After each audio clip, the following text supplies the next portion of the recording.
Ayan, so tignan natin yung iba dito sa part na to. Saan kayo?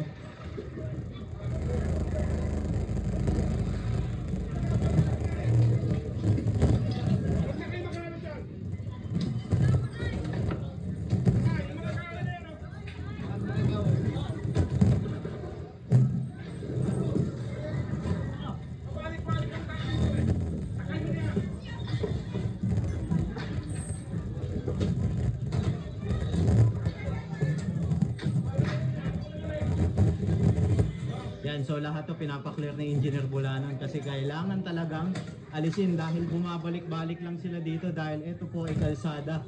Kung titignan nyo, pader, mga bodega po yung narito. Ayan, so kailangan talaga i-clearing to. Ito. Kunin nyo na!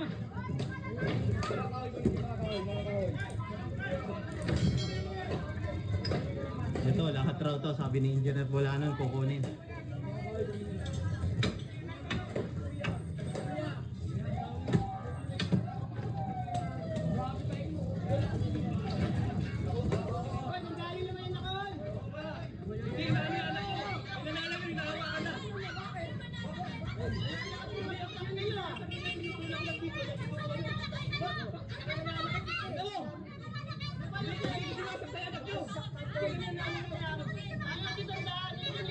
Hindi namin